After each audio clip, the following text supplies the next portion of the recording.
স্বাগত সবাইকে। এর মধ্যেই আমাদের এনটিভির পর্দায় অনুষ্ঠানটা দেখতে দেখতে একটা অভ্যাস হয়ে গেছে। আমরা জানি যে রাত 9টা হলেই সরাসরি এই খোলা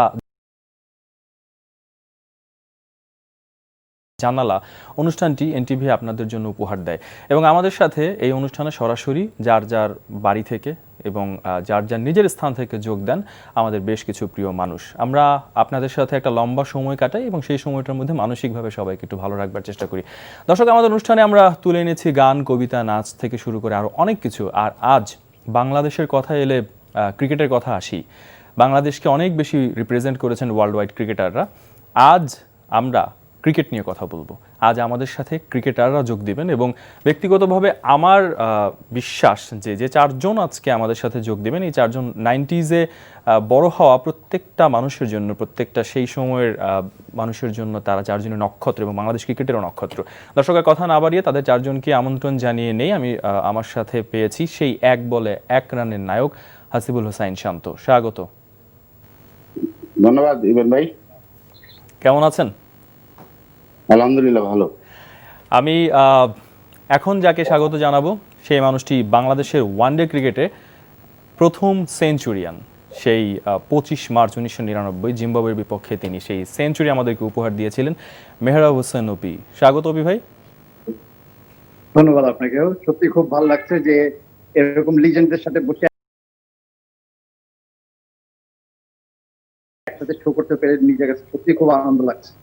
এই কথাটা আমার। এবং তারপর আমার সাথে এই মুহূর্তে যে আছেন তিনি মাত্র 17 বছর বয়সে ইন্টারন্যাশনাল ক্রিকেট খেলা শুরু করেন এবং প্রথম ম্যাচে তাকে ফেস করতে হয় টেস্ট ক্রিকেটে। প্রথমেই তাকে মুথায়া মুরলী ধরনের বল ফেস করতে হয় এবং সেই বোলারকে ফেস করে সেই বলারকে তিনি এত চমৎকারভাবে ফেস করেন, তারপর কিন্তু তিনি সেঞ্চুরি তুলে নেন এবং সেই মানুষটাকে আপনারা এর মধ্যেই বুঝে গেছেন।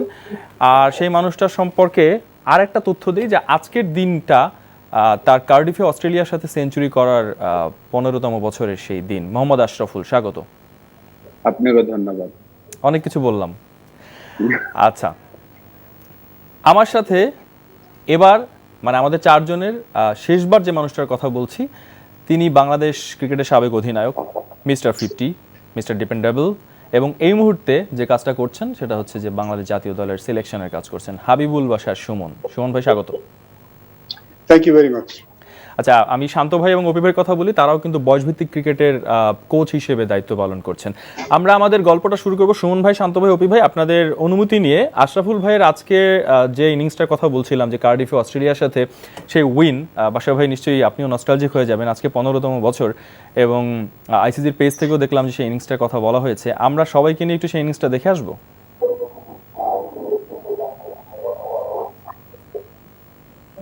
চলুন দর্শক, আমরা একটু আশরাফুলের সেই সেঞ্চুরি ইনিংসটি দেখে আসি। He would have been very disappointed with that. Did he find the gap? He did. Well played.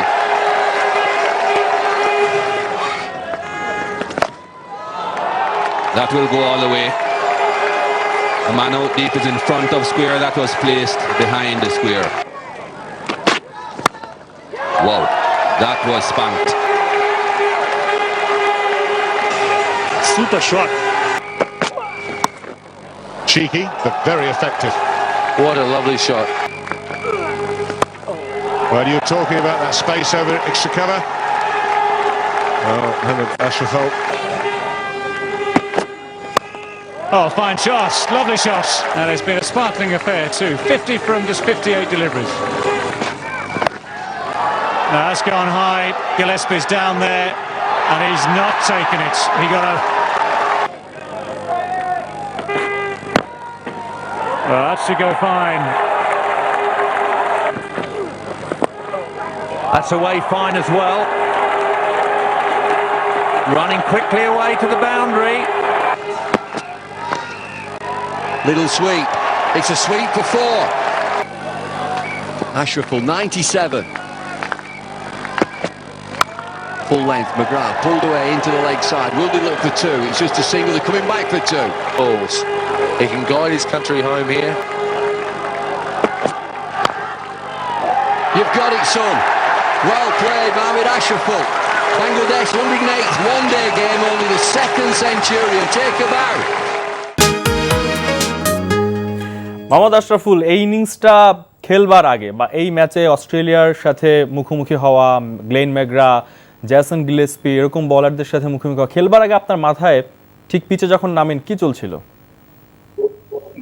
শুরুর আগে আসলে আর কি লাঞ্চ ব্রেকে একটাই চিন্তা ছিল যে হয়তো এই ম্যাচে 0 বা 2-3 করব, পরের 4 ম্যাচ পানি টানবো আর কি 12 ম্যান থাকবো, এরকম চিন্তা ভাবনা ছিল। কারণ টেস্ট সিরিজ ভালো খেলি নাই, প্রথম ওয়ানডেটাও ফার্স্ট বলে আউট হয়ে গিয়েছিলাম, তো রান করছিলাম না, টেস্ট সিরিজে রান করে নাই। সুমন ভাই ক্যাপ্টেন ছিল আমার সাথে, সেকেন্ড টেস্টে বিশেষ করে খুব মন খারাপ করেছিল, আমি রান করছিলাম না, বাজে শট খেলে আউট হয়েছিলাম।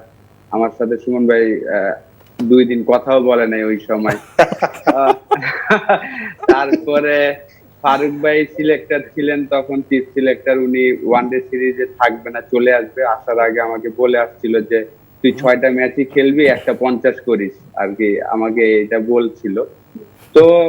তো সেকেন্ড ম্যাচে যখন নামলাম উইকেটে, শুরুতে জাভেদ ভাই এবং তুষার ভাই 20 রান করে আউট হয়ে গেছে। পরে সুমন ভাইয়ের সাথে আমি পার্টনারশিপ করলাম।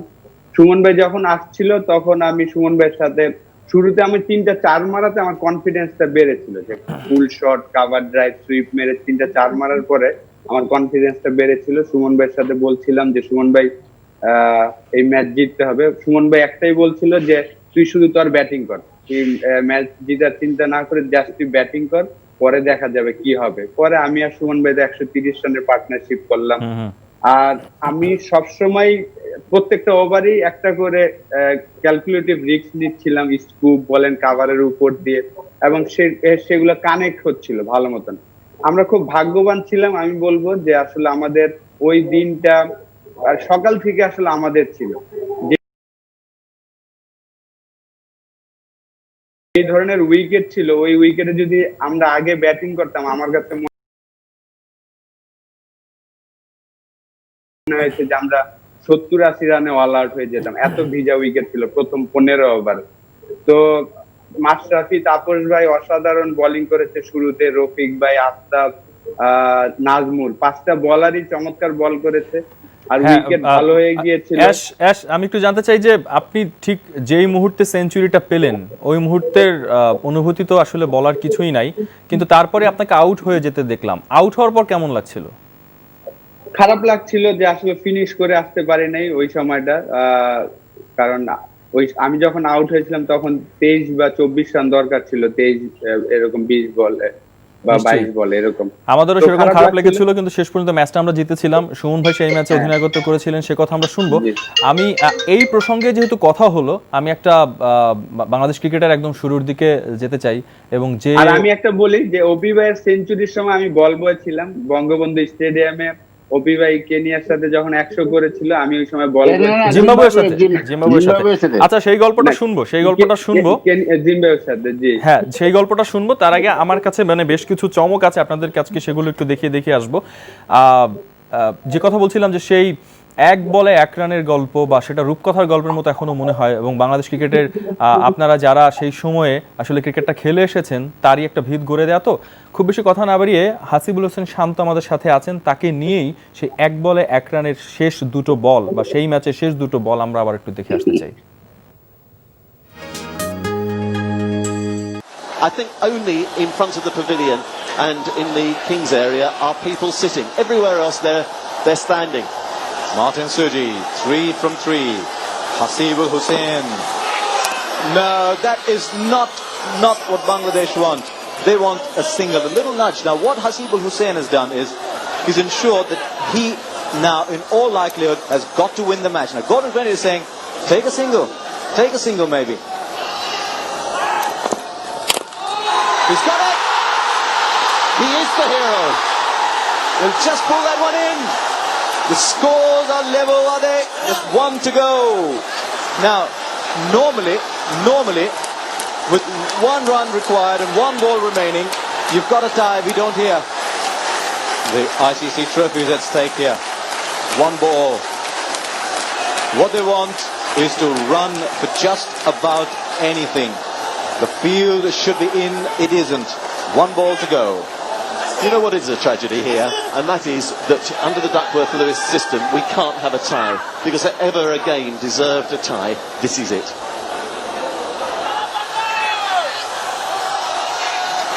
Martin Suji, the running back by, the throw is missed.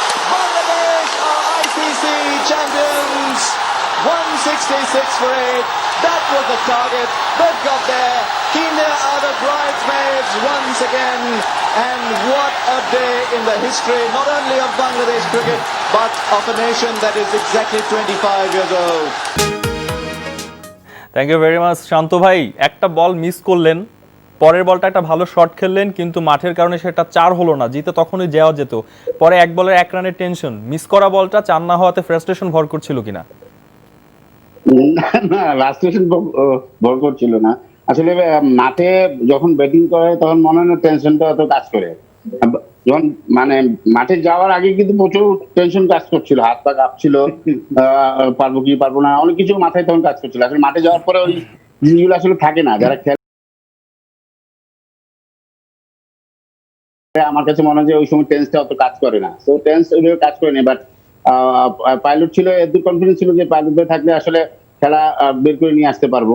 তো পাইলটের সাথে এইভাবে লাস্ট বলে আর কি কথা বলি যে মানে আউট হবো না, যেভাবে হোক মানে একটা রান নিবো। আমি জানি যে পাইলট ভাই বলার উইকেট কিপারের হাতে যাওয়ার আগে আমার সামনে চলে আসবে, এটা আমার ধারণা ছিল। এবং তাই আমি যখন ব্যাটে মানে লাগে, পায়ে যখন বল লাগে, তার আগে দেখি পাইলট ভাই আমার সামনে চলে আসছে। তো ওইভাবে রান দিয়ে নেই আসলে, এক রান টেনশন কাজ করে। শান্ত ভাই, একটা প্রশ্ন আছে, যতবার এই ফুটেজটা দেখি আপনি যখন ব্যাট উঁচু করে আপনি যখন সেলিব্রেশন করছিলেন, একটাবার আপনি পিছনে তাকিয়েছিলেন, আপনার কি মনে হয়েছিল যে ওই পাশের আউট হয়ে গেছে কিনা, মানে ওই পিছনের লুকটা কেন দিয়েছিলেন? একটু কনফিউজিং লুক লাগছিল এটা। খেয়াল নাই আসলে ওই সময় কোনো কিসের জন্য তাকাইছি কোনো খেয়াল নাই।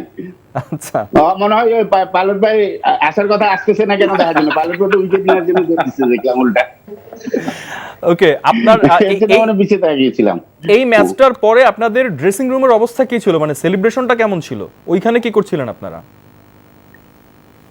আসলে সেলিব্রেশন তো ওটা মানে কল্পনা করার বাইরে। তারপরেও আমাদের যারা দর্শক ছিল তারা যে মানে আমি দেখেছি যে মানে যখন মাঠে আমি একদম ড্রেসিং রুমের কাছে যাই, দর্শকরা যেভাবে মানে এনজয় করছিল, এবং আমি কয়েকজন দর্শককেও দেখেছি যে সেন্সলেস হয়ে পড়ে গিয়েছে খুশির খেলায়। তো এখানে মানে এনজয় যে কি ব্যাপারটা, এখানে এই কথা বললেই বোঝা যায় যে মানে খুশিতে তারা সেন্সলেস হয়ে যাচ্ছে। আসলে আইসিসি ট্রফিতে শুধু আমরা খেলিনি, যারা দর্শক ছিল এবং যারা অফিসিয়াল ছিল এবং যারা সাংবাদিক পর্যন্ত যারা ছিল, সবাই কিন্তু মনে হচ্ছে সবাই একসাথে আমরা আইসিসি খেলছি। এবং সত্যি কথা বলতে যে আমার কাছে মনে হয় যে আইসিসির আমরা চ্যাম্পিয়ন হওয়ার মেইন ম্যাচটা হচ্ছে হল্যান্ডের সাথে, যেখানে আসলে বৃষ্টির বাধা আসে, আমরা আর্লি অনেক আমাদের 4 উইকেট পড়ে যায়, তারপরে আকরাম ভাইয়ের ভালো ব্যাটিং, তারপরে বৃষ্টির একটা সময় আসে যে সময় বৃষ্টি, ওই সময়ের মধ্যে যদি মাঠ না শুকায়, খেলা না হলে আমরা হেরে যাবো, আমাদের ওয়ার্ল্ড কাপে আসার সুযোগ থাকবে না। তো অনেক কিছু সবকিছু আমাদের ফেভারে ছিল এবং আল্লাহ আমাদের সহায়তা ছিল। এবং মাঠ শুকানোর জন্য আমি দেখেছি যে অফিসিয়াল থেকে শুরু করে যারা ওখানে সাংবাদিকরা ছিল, প্লেয়াররা যারা আমরা ছিলাম, সবাই মানে যাদের অনেকের দেখেছি নিজের কাপড় খুলে পর্যন্ত মাঠের পানি শুকানোর জন্য কাজ করছে। তো ওই ম্যাচটা থেকে আসলে আমাদের ক্রিকেটের আজকের এই পরিবর্তন আমার কাছে মনে হয়। তো হল্যান্ডের ম্যাচটা আমি মনে করি যে আমাদের ক্রিকেট হল্যান্ডের সাথে মানে খেলা, ক্রিকেটটা এত দূর আসার মেইন খেলাটা আমার কাছে মনে হয় হল্যান্ডের সাথে আমরা যেভাবে জয় করি, সেটাই আমাদেরকে ক্রিকেট কাজকে এত দূর নিয়ে আসে। আমরা সবসময় আপনাদের সেই দলটির প্রত্যেক সদস্যের কাছে কৃতজ্ঞ, এবং আমি বিশ্বাস করি, যদিও খুবই ছোট ছিলাম, আপনারা সেখানে ছিলেন, তখন টেলিভিশনে আমরা খেলা দেখতে পাইনি, রেডিওতে হয়তো খেলা শুনছিলাম, মুরব্বীরা যখন শুনছিলেন, সেই সময় বাংলাদেশের যে উল্লাস ছিল, আমার কাছে মনে হয় যে বাংলাদেশের কোনো মানুষের সাদা জামা বা সাদা যা কিছু ছিল সেগুলো সাদা ছিল না, সব কিছু রং দিয়ে আসলে রঙিন হয়ে গিয়েছিল। Thank you so much, thank you very much. সারা বাংলাদেশের ক্রিকেট যতদিন থাকবে নিশ্চয়ই সেই আপনাদের প্রত্যেকের অবদানগুলো আমরা মনে করতে থাকবো। তারপর তো আমরা ওয়ার্ল্ড কাপে গেলাম, এবং সেই ওয়ার্ল্ড কাপ জার্নিও আমাদের কিন্তু মানে একেবারেই একটা ওয়ার্ল্ড কাপ খেলছে বাংলাদেশ, এটাই আমাদের জন্য অনেক বড় কিছু ছিল। সেই ওয়ার্ল্ড কাপের কথা মনে হতে, যেহেতু অপি ভাই আমাদের সাথে আছেন, অপি ভাই তার বাবার স্বপ্ন পূরণ করেছিলেন। অপি ভাই যেমন বাংলাদেশের হয়ে প্রথম সেঞ্চুরিটি করেছিলেন ওয়ানডে ক্রিকেটে, তেমনি করে ওয়ার্ল্ড কাপে প্রথম বাংলাদেশি ব্যাটসম্যান যিনি 50 করেছিলেন, সেটা আমরা সবাই জানি, এবং সেটা ওয়েস্ট ইন্ডিজের বিপক্ষে, যেটা তার বাবার একটা চাওয়া ছিল, আমি যদি ভুল না করি। অপি ভাইয়ের কাছ থেকে সেই ব্যাপারে কথা শুনবো, তার আগে সেই ইনিংসটার কিছুটা অংশ একটু দেখে আসি।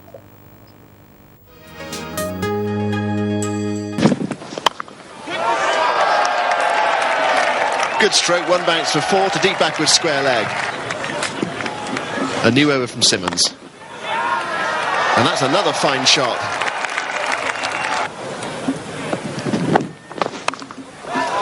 Down to third man again. Over. It's taken 1 for 30 so far. That's a quick single, and I think that you could say that Brian Lara was just napping a little bit there.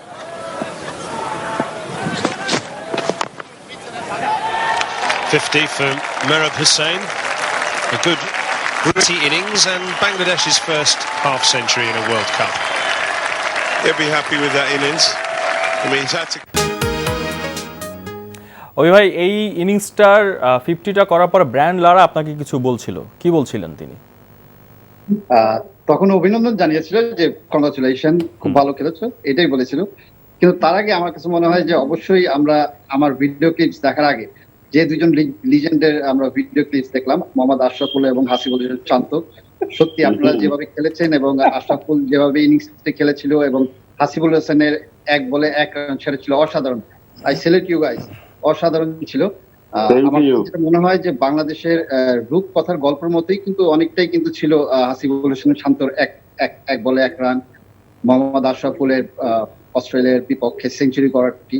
তো তারপর আমার কাছে মনে হয় যে এই আমার যে করা সেঞ্চুরিটি, এটির থেকেও আমার কাছে মনে হয় যে এখনকার প্রজন্মের ক্রিকেটাররা যেভাবে খেলছেন, তারা যেভাবে অ্যাটাকিং ক্রিকেট খেলছেন, আমাদের সময় হয়তো সেরকম অ্যাটাকিং ক্রিকেট আমরা খেলিনি, কিন্তু তারপরেও আমাদের প্রজন্মটা কিন্তু ছিল যে হার জিতই বড় লক্ষ্য আমাদের ছিল, যে আমরা ভালো ক্রিকেট খেলবো এরকম কিছু। কিন্তু এখন আমাদের যেমন লক্ষ্য যে আমাদের দল যখন মাঠে নামে তখন কিন্তু আমরা জেতার জন্যই মাঠে নামি।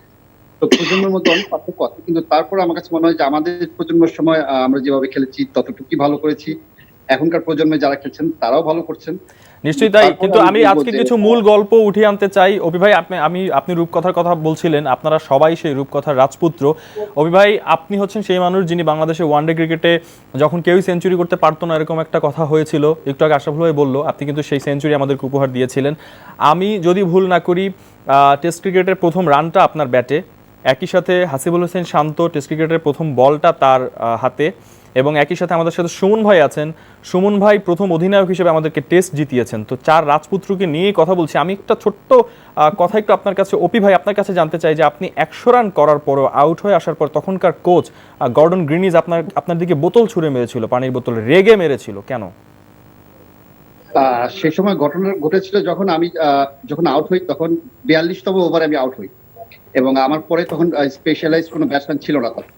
তো আমি আউট হওয়ার পরে আমি কিন্তু অনেক খুশি হয়েছিলাম, যখন আমি ভেবেছিলাম যে আমি ড্রেসিং রুমে যাওয়ার পর আমার সতীর্থ বন্ধু বান্ধব যারা আছেন, আমার প্লেয়াররা যারা আছেন, তারা সকলে আমাকে অভিনন্দন জানাচ্ছিলেন।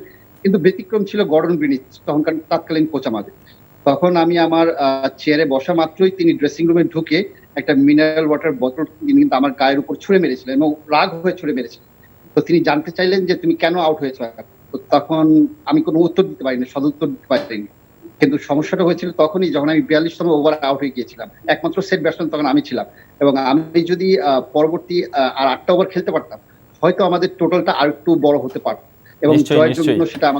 এটা দিয়ে আমরা আসলে পেশাদারিত্বের সেই জায়গাটা বুঝতে পারি। অভি ভাই, আপনার কাছ থেকে যে মানুষটার কাছে এখন অনেকক্ষণ ধরে যার কথাটা শুনছি না, হায়ুল বাসার সুমন, আমাদের ভীষণ প্রিয় মানুষও তিনি, নিপাট ভদ্রলোক সুমন ভাইকে মিস্টার 50 বলা হয় এবং মিস্টার ডিপেন্ডেবলও তিনি।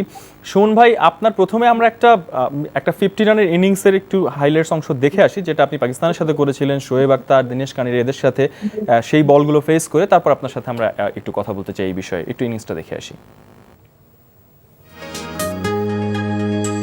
Runs for the Bangladeshis.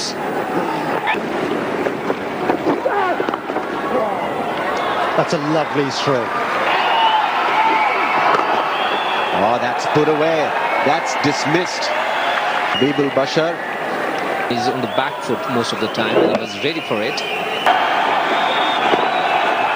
Another boundary. And that might induce the mistake at the moment. Habibul Bashar is having the upper hand. And that's his 50. The second 50 of the test match for Habibul Bashar. 71 in the first innings, unbeaten on 50. It's his 15th score of 50 or more for Bangladesh. শোন ভাই, আপনাকে mister 50 সবসময় বলা হতো, এটা কতটা উপভোগ করতেন, নাকি আফসোস হতো যে 50 গুলোকে কেন আমি সেঞ্চুরিতে রূপান্তর করতে পারছি না? এই ইনিংসটা সম্ভবত আমি 100 রানে শেষ করেছিলাম, প্রথম ইনিংসে 71, যেটা 50 দেখলে এটা মনে হয় আমার শেষ হয়েছিল 108 রানে। হ্যাঁ, সেঞ্চুরি করতে পেরেছিলাম এই ইনিংসটাতে। সম্ভবত Karachi test match, first test match, প্রথম ইনিংসে 71, সেকেন্ড ইনিংসে সেঞ্চুরি করেছিলাম। দেখুন, আফসোস 50 টেস্টে 3টা 100, 24টা 50। তো যদি এই 50 জায়গায় আমার এখানে 10টা 100 হতো, তাহলে আমার রানটা হয়তো 3000-এর জায়গায় 5000 হতো, সেটা হয়তো হওয়া উচিত ছিল। I have been consistent so far, run করছিলাম, বাট যেহেতু রানগুলি বড় হচ্ছিল না, যার জন্য কিন্তু দিন শেষে হয়তো আমি যখন ক্যারিয়ার শুরু করেছিলাম এভারেস্টটা যেখানে দেখতে চেয়েছিলাম, অথবা রানটা অনেক বেশি হতো। ডেফিনেটলি 50 রান করাটা তো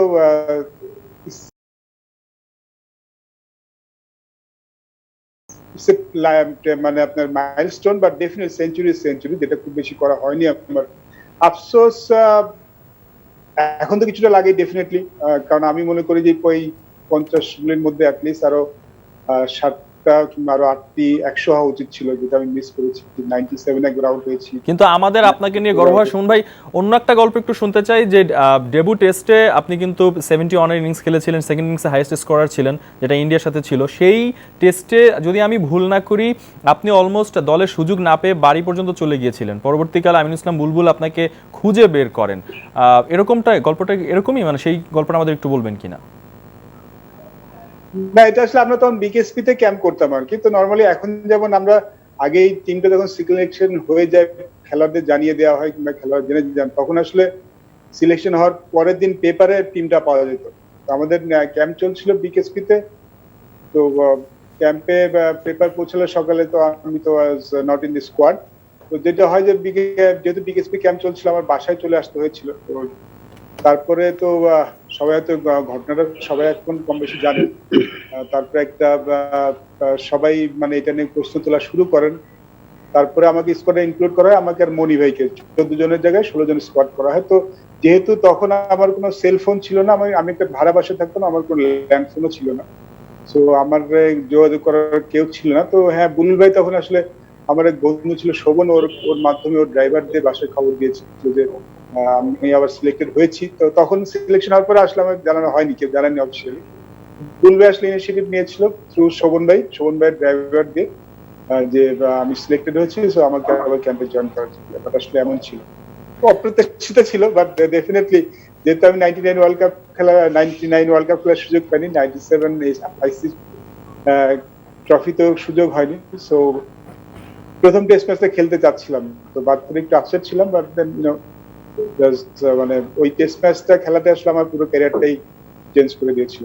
নিশ্চয়ই, এবং আপনি আমাদের সেই আস্থার প্রতীক হয়ে উঠেছিলেন ধীরে ধীরে, এখনো তাই। সুমন ভাই বা আমাদের সাথে যারা আছেন সবাইকে নিয়ে বলি যে আমরা অনেকক্ষণ কথা বলেছি, আমরা এখন একটা বিরতি নেওয়ার সময়, কিন্তু তার আগে আমরা একটা মানুষকে স্মরণ করতে চাই, যিনি আমাদের বাংলাদেশের যে প্রথম বিশ্বকাপ ক্রিকেট, সেটার সাথেও রিলেটেড। কিভাবে রিলেটেড সে তথ্য আপনাদেরকে আমি দিব। লাকি আখন্দ আমাদের শ্রদ্ধেয় প্রখ্যাত সুরকার এবং সঙ্গীত শিল্পী, সঙ্গীত পরিচালকও বটে। তার একটি গানকে এই করোনাকালীন সময়ে আমাদের কিছু শিল্পীরা তার জন্য ট্রিবিউট করেছেন, নতুন করে অ্যারেঞ্জ করেছেন। সেই গানটা শুনে আমরা বিরতিতে যাব এবং ফিরে এসে আমরা আমাদের আজকের এই 4 নক্ষত্রের সাথে আরও কথা বলবো। চলুন গানটা একটু শুনি।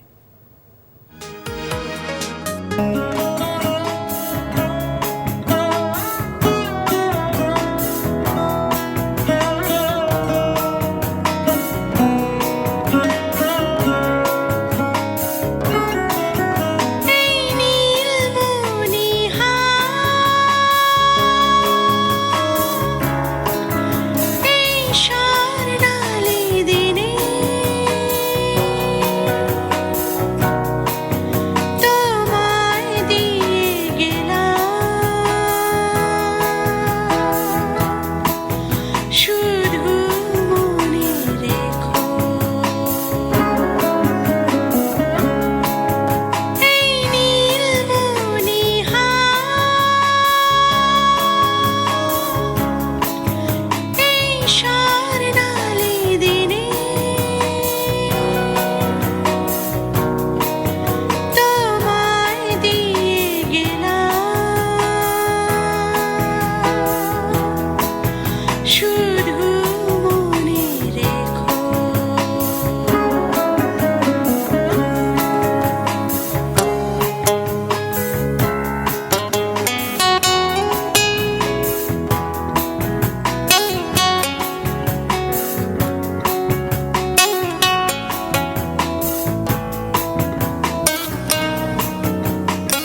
ধরনের জানালায় দাঁড়িয়ে থেকে আমরা আজ 4 নক্ষত্রকে ডেকেছি এবং তাদের নিয়ে সেই কথাগুলো বলছি। লাগে এখনদের কথা এই কারণেই বলেছি যে 1999 বিশ্বকাপে তিনি একটা গান করেছিলেন, হঠাৎ করে বাংলাদেশ, যে গানটা মুখে মুখে ফিরতো, আমাদের হৃদয়ে বাজতো। সেই মানুষটারই কিন্তু জন্মদিনে মাসেই ছিল। আমরা তাকেও একটু স্মরণ করে নিলাম, তার সেই গানটিও আমরা শুনবো, তবে সেজন্য একটু অপেক্ষায় আপনাদেরকে রাখবো এবং আমাদের সাথে যে অতিথিরা আছেন তাদের সাথেও গল্পের অপেক্ষায় রাখবো কিছুটা সময়ের জন্য। খোলা জানালা চলছে, টিভির সাথে আছেন। আসলে আজ আমার সাথে এমন 4 জন মানুষ আছেন যাদের সাথে কথা বলতে বলতে সময়টা এত বেশি দ্রুত চলে যাচ্ছে, ভাবছি যে অনুষ্ঠানটা কখন আসলে শেষ হয়ে যাবে। শেষের আগে যে কথাগুলো বলতে চাই সেই কথাগুলো অনেক গুরুত্বপূর্ণ এবং অনেকগুলো মুহূর্তের পেছনের গল্পগুলো 4 নক্ষত্রের কাছ থেকে আপনাদের সামনে তুলে ধরতে চাই। বাশার ভাই, আপনার সাথে কথা বলছিলাম। বাশার ভাই, আপনি যখন অধিনায়কত্ব পেলেন, আপনার নেতৃত্ব গুণ আমরা দেখলাম, ঠান্ডা মাথার মানুষ।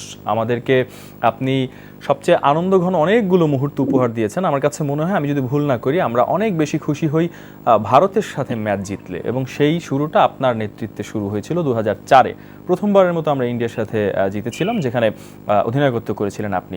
আপনার সাথে সেই ম্যাচটা নিয়ে একটু কথা বলবো এবং কেমন ছিল মাঠের পরিবেশ উইনিংয়ের পরে। তার আগে আমরা সেই ম্যাচের কিছুটা অংশ একটু দেখে আসি।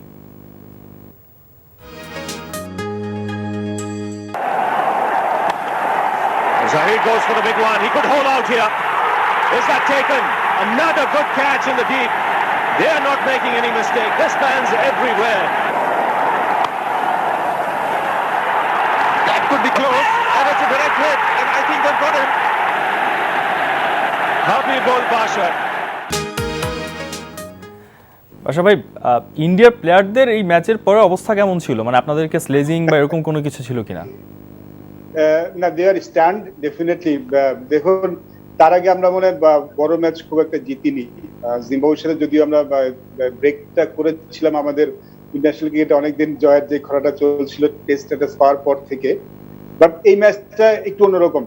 মানে পরিবেশটা আসলে ইলেকট্রিফাইং ছিল। আমার মনে হয় বঙ্গবন্ধুতে খেলা হচ্ছিল, মনে হয় বঙ্গবন্ধুতে খেলা হচ্ছিল, এবং 100তম ম্যাচ ছিল, 100তম ম্যাচ ছিল, এবং সেদিন হরতাল ছিল। 7,000 কিংবা 10,000 লোক দাঁড়িয়ে ছিল জায়গা না পেয়ে। মানে গ্যালারি তো ফুল ছিলই, দাঁড়িয়ে ছিল অলমোস্ট 7 to 10,000 পিপল দাঁড়িয়ে দাঁড়িয়ে খেলা দেখেছে। সবকিছু ভালো মতো গেছে এবং তারপর অনেক ম্যাচ জিতেছি, বাট এই ম্যাচ জেতাটা সম্পূর্ণ অন্যরকম ছিল। আমার মনে হয় যে পরের দিন খেলা ছিল, ব্যাক টু ব্যাক ম্যাচ ছিল পরের দিন। সো আমাদের মাথায় পরের দিন যে খেলা আছে কিছুই ছিল না। উই আর লাইক, মানে এত খুশি ছিলাম। আমার সৌরভ গাঙ্গুলি সম্বন্ধে বলছিল, আশরাফুল মনে আছে না? কালকে কিন্তু তোদের খেলা আছে। আমি দূর দাদা, কালকের খেলা কালকে দেখবো, আজকে সেলিব্রেট করতাম। ওদের কেমন মনোভাব ছিল সেটা আসলে আমরা খুব খুশি ছিলাম। সব দেশের মানুষের সামনে সম্মতির আমাদের প্রথম জয় শুরু করে, এরকম বড় জয়। হ্যাঁ, কিন্তু কখন থেকে বিশ্বাস করতে শুরু করলেন যে এই ম্যাচটি আপনারা জিততে পারেন?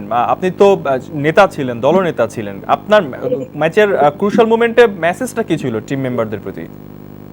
না, আমরা ব্যাটিংটা মোটামুটি করেছিলাম। আই থিঙ্ক ম্যাচ শেষের দিকে একটা ইম্পর্টেন্ট ইনিংস খেলেছিলেন, সবাই কম বেশি ভালো ব্যাটিং করেছিলাম। তারপরে টার্গেটটা কিন্তু খুব বড় দিতে পারিনি আমরা, বিকজ ওই ইন্ডিয়ান টিমের ব্যাটিং লাইন আপটা কিন্তু বেশ স্ট্রং ছিল। বোলিং এ স্টার্টটা ভালো করেছিলাম, মাঝখানে কিন্তু উই স্টার্টেড রিয়েলাইজিং, যখন ধোনি আউট হয়ে গেল তখন কিন্তু আমরা রিয়েলাইজ করা শুরু করেছিলাম যে, তার আগে থেকেই রিয়েলাইজ করেছিলাম যে আমরা কিন্তু জিততে পারি, বিকজ দে আর স্ট্রাগলিং এবং আমরা খুব ভালো বোলিং করছিলাম। রফিক অ্যাজুয়াল এক্সিলেন্ট ছিল, খুব ভালো বোলিং করছিল, আর আমাদের ফিল্ডিংটা দুর্দান্ত হচ্ছিল। তখন আমরা যখন ম্যাচ জিততাম ওই দিন আমাদের ফিল্ডিংটা দুর্দান্ত, সবকিছু ভালো মতো হতো, যেটা আসলে মানে সব ম্যাচে হতো না। বোলিং, ব্যাটিং, ফিল্ডিংটা স্পেশালি খুব মানে সবাইকে খুব মানে স্পিরিটেড লাগছিল। মাঝখানে বুঝতে পারছিলাম যে খেলাটা আজকে আমরা জিততে পারি, যদিও যেহেতু আমাদের তখনও খুব বেশি ম্যাচ জিতিনি, মানে শেষটা করতে পারবো কিনা সেই চিন্তাটা সবসময় থাকতো ব্যাক অফ দ্য মাইন্ডে। বাট যেটা বললাম যে সবাই আর কোনো কিছু চিন্তা ছিল না, মনে হচ্ছিল আজকে কিছু একটা করে আজকে জিতার। These all came together, সবকিছু একসাথে এসেছিল। রাইট। এবং বাশার ভাই, আপনার সেই শিশুসুলভ উল্লাস, উদযাপন, আর আশরাফুল ভাই আপনার উদযাপনের মধ্যে এত বেশি, এটাও শিশুসুলভ বলবো আমি, মানে এত বেশি সবারটাই তাই। এবং আপনারা মাঠে বসে যতটা খুশি ছিলেন, আপনারা বিশ্বাস করেন, আমরা বাইরে থেকে দর্শকরা যারা ছিলাম আমরা বোধহয় আরো বেশি খুশি ছিলাম, কারণ আপনারা তো আসলে ওই মোমেন্টসের মধ্যে ছিলেন। ইন্ডিয়ার কথা যেহেতু হলো আজকে, আসলে এই অনুষ্ঠানে আমরা একটু বিচ্ছিন্নভাবে বিভিন্ন গল্প তুলে আনতে চাই। ইন্ডিয়ার কথা যেহেতু হলো, আমরা একটু পাকিস্তানের কথাও বলতে চাই। পাকিস্তানের কথা এলেই বাংলাদেশ ক্রিকেটে একেবারে স্বাভাবিকভাবেই সেই 1999 বিশ্বকাপের কথা আসবে, যেখানে এক ঝাঁক তারা বিপক্ষে বাংলার দামাল ছেলেরা তাদেরকে গুড়িয়ে দিয়েছিল, এবং অপি ভাই আপনার সেই স্টাইলিশ ক্যাচ এবং সেলিব্রেশন, সেই ঘটনাগুলো আমাদের মনে আছে। আমরা একটু সেই ম্যাচের কিছুটা অংশ দেখে আসি, তারপর কথা বলবো।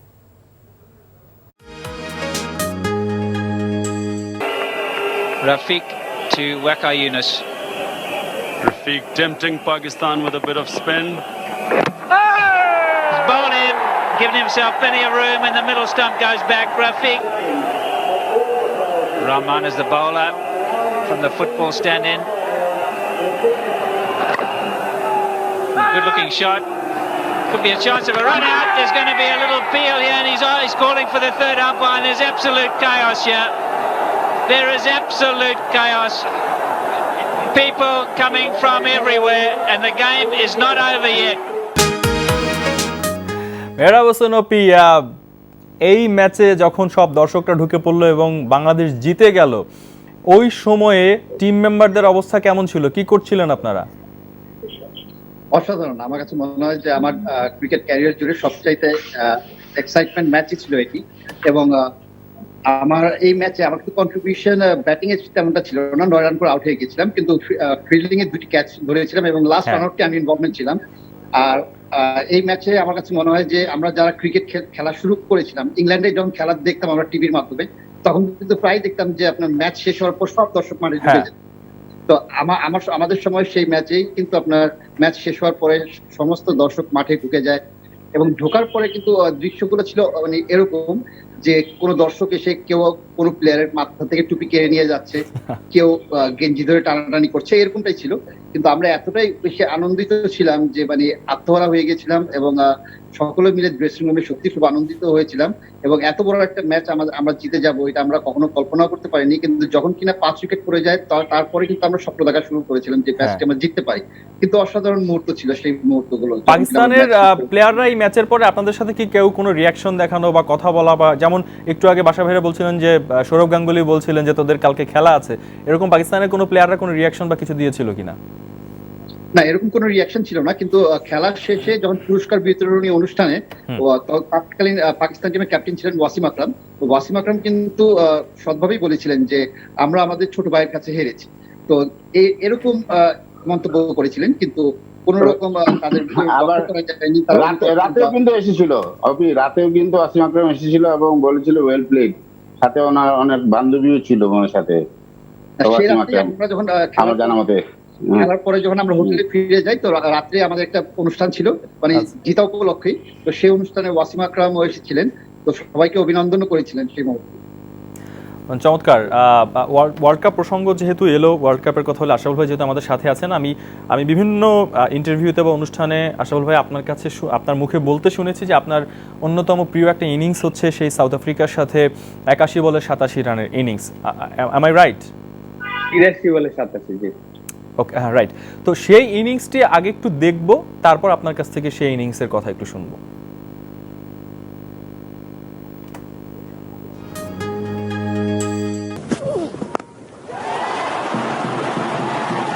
He was expecting it, didn't get it on.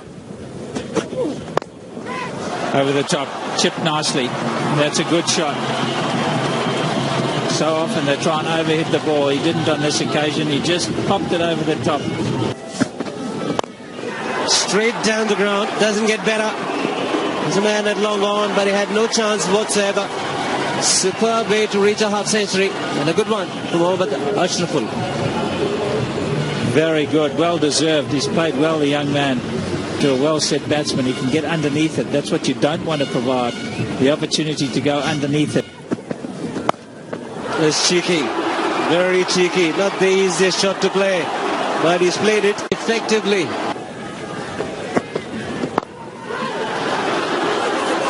Might get another boundary.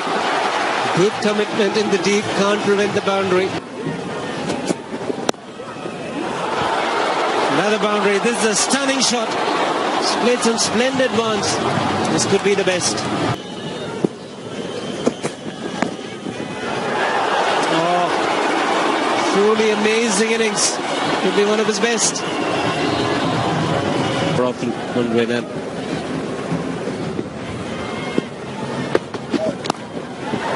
And he's perfected it. Not very often you have a 100% record. Every time he's tried to play this shot, he's got a boundary. That's a real classical beauty. Unbelievable innings. Another one of the super shots coming from the bat of Mohammad Ashraful. Ashraful, কার্ডিফে অস্ট্রেলিয়ার সাথে century, তারপর 94-এর ইংল্যান্ডের সাথে innings, তারপর আরও অসাধারণ সব innings, fastest 50 innings, কিন্তু এই ইনিংসটা আপনার সবচেয়ে প্রিয় কেন? এই ইনিংসটা আসলে আমার কাছে মনে হয় যে প্রত্যেকটা শট আমি যেভাবে চেয়েছি সেভাবেই খেলতে পেরেছি। আপনি যদি প্রত্যেকটা ব্যাটসম্যানই তো যে বেসিকে খেলতে চায়, আমার কাছে মনে হয় যে এই জায়গায় প্রত্যেকটা বল বাই বল আমি মনে করি যে 100% রাইট ছিল। আর কি সিচুয়েশন অনুযায়ী যেভাবে খেলতে হয়, একটা ব্যাটসম্যান যেভাবে খেলতে চায়, এই কারণে আমার কাছে মনে হয় যে আমার এই ইনিংসটা আর কি সবসময় ফেভারিট মনে হয়। আচ্ছা, এবং এরপর যদি আপনাকে আর কোন ইনিংসের কথা বলি, ঠিক এই ইনিংসটার পরে কোন ইনিংসটাকে রাখবেন? টেস্ট ক্রিকেটে ইন্ডিয়ার সাথে 158 চিটাগাংয়ে এমএজি স্টেডিয়ামে, ওইটাকে আমি আর কি, যদিও আমার থেকে সুমন ভাইয়ের সেন্ট লুসিয়াতে 2 ঘন্টা 100 করেছিল। আমার বাংলাদেশে যদি বলেন যে ফার্স্ট আর কি সবচেয়ে অ্যাগ্রেসিভ সেঞ্চুরি, সুমন ভাইয়ের ওই সেঞ্চুরিটা আমার চোখে। আর আমার সেঞ্চুরির মধ্যে আমি বলবো টেস্টে 158 এর ওই ইনিংসটা, কারণ ওই টিমের বোলিং অ্যাটাকটাও ভালো ছিল, ইরফান পাঠান, জহির খান, হরভজন এবং অনিল কুম্বলে। আর সবচেয়ে বড় জিনিস ছিল আমরা যারা খেলেছিলাম, সুমন ভাই মনে আছে যে উইকেটে কত বড় বড় ক্র্যাক ছিল, ওইটার কারণে আমার কাছে মনে হয় যে আমরা যারা খেলেছি শুধু আমরাই জানি যে ওই উইকেটটা কতটা ডেঞ্জারাস ছিল। আর ওই সময় ইরফান পাঠান তার পিক ফর্মে, ইয়াং একটা ছেলে, জহির খান, হরভজন অনিল কুমার দুজনে ছিল। সুমন ভাই, আপনার অধিনায়কত্বে যে ম্যাচগুলো আমরা জিতলাম, আপনার সবচেয়ে প্রিয় ম্যাচ কোনটা তার মধ্যে? একটা তো সিঙ্গল আউট করা খুব মুশকিল। ডেফিনেটলি প্রথম টেস্ট ম্যাচটা তো থাকবেই সবার উপরে, যেহেতু ফার্স্ট টেস্ট ম্যাচ যেটা খুব ইম্পর্টেন্ট ছিল আমাদের জন্য। আর উইনিং ক্যাচটা আশরাফুল নিয়েছিলেন, ওইটা তো অবশ্যই স্মরণে যেটা। আমার মনে হয় জিম্বাবুয়ে প্রথম যে ম্যাচটা জিতলাম ওইটা খুব ইম্পর্টেন্ট ছিল, কারণ তার আগে আমরা 48 ম্যাচ পরে যেটা 47 ম্যাচে ব্রেক করাটা খুব ইম্পর্টেন্ট ছিল, ওইটা ছিল। সাউথ আফ্রিকার সাথে ইনিংসটা, এই ম্যাচটা দিয়ে আশরাফুল ভালো ব্যাটিং করেছিল বললো যেটা, কারণ সাউথ আফ্রিকা তো নাম্বার 1 টিম, 1 র‍্যাঙ্কিং। অস্ট্রেলিয়া টিমটাও কিন্তু ভালো ছিল, হ্যাঁ। বাট ওয়ার্ল্ড কাপ মিলে ডেফিনেটলি ইন্ডিয়ার ম্যাচটা একটু আলাদা মজা দিয়েছে, এর পিছনে অনেক কারণ আছে। ওয়ার্ল্ড কাপ আমরা ওই ওয়ার্ল্ড কাপে গিয়েছি 10 দিনের প্রস্তুতি নেই, কারণ ফরম্যাটটা এমন ছিল ফার্স্ট রাউন্ডে হেরে গেলেই বাড়ি ফিরে আসে। আর Indian top team, solid team, champion হতে গিয়েছে, ওদেরকে বিদায় করা পরের, এবং আমরা একই হোটেলে ছিলাম, পরবর্তী টাইমটাও খুব ভালো কেটেছে পরের 2 দিন আর কি, হারানোর পরে। তো সব মিলে যদি বলেন, আমি প্রথম টেস্ট ম্যাচ যেটা প্রবাবলি অস্ট্রেলিয়ার সাথে ম্যাচটাও ডেফিনেটলি কার্ডিফে, মানে এটা আসলেই কঠিন কাজ, বুঝতে পারছি যে ওইটা অনেক বড় টেস্ট স্টেটমেন্ট ছিল বাংলাদেশ ক্রিকেটের জন্য, অস্ট্রেলিয়াকে হারানো কার্ডিফে একটা বেছে নেওয়া খুবই কঠিন কাজ। আমি এই 4 জনের কাছ থেকে একটা প্রশ্নের উত্তর চাই যে প্লেয়ার হিসেবে বা ক্যাপ্টেন হিসেবে বা প্লেয়ার হিসেবে আপনাদের কোন দেশের সাথে বা কাদের সাথে জিতলে সবচেয়ে বেশি ভালো লাগে? আমি শান্ত ভাইকে দিয়ে শুরু করি। শান্ত ভাই। ইন্ডিয়া।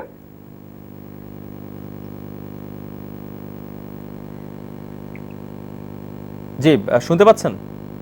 জি শুনছি আমরা। জি, আচ্ছা, বলছিলাম যে কোন দেশের সাথে, যেমন বাসা ভাই একটু আগে বলছিলেন যে ইন্ডিয়ার সাথে ম্যাচটা আমাদেরকে আলাদা একটা আনন্দ দিয়েছে, এই প্রসঙ্গে জানতে চাচ্ছিলাম যে ইন্ডিয়ার সাথে জিতলে সবচেয়ে বেশি আনন্দ পাওয়া যায়। আচ্ছা, অপি ভাই। আমার কাছে পার্টিকুলার কোনো টিম না, কিন্তু তারপর আমার কাছে মনে হয় র্যাঙ্কিং এ প্রথম যে 4টি দল আছে তাদের বিপক্ষে জয়লাভ করলে কিন্তু আমি প্রতিটি ম্যাচে খুশি হই, যে কোনো একটার সাথে। আশরাফুল ভাই। আমিও আসলে আগে আমরা যখন খেলতাম তখন তো আসলে প্রত্যেকটা টিমই আমাদের থেকে বড় ছিল। সুমন ভাই যেটা বলছিল যে 99 ওয়ার্ল্ড কাপের পরে 2004 অলমোস্ট 47টা ম্যাচ লেগেছে আমাদের ইন্টারন্যাশনাল ম্যাচ জিততে। তো ওই 2004 থেকে 2009-10 পর্যন্ত আমি বলবো যে প্রত্যেকটা উইনই আর 16 কোটি মানুষকে রাস্তায় নিয়ে আসতো। এখন হয়তো আমরা রেগুলারই জিতি। তো ওই যে টপ র্যাঙ্কিং টিমগুলো অস্ট্রেলিয়া, সাউথ আফ্রিকা, ইন্ডিয়া আছে, তো এইসব টিমের সাথে জিতলে আসলে অন্যরকম। আর ইন্ডিয়ার সাথে জিতলে আসলে আপনার টিম আলাদা এবং একটা আনন্দ কাজ করে। প্লেয়ার যারা ভালো খেলে ওরা আসলে হাইলাইট বেশি হয়। কারণ আচ্ছা ইন্ডিয়ার সাথে বাসা ভাই, আমাকে দুইটা দল দেন, একটা না।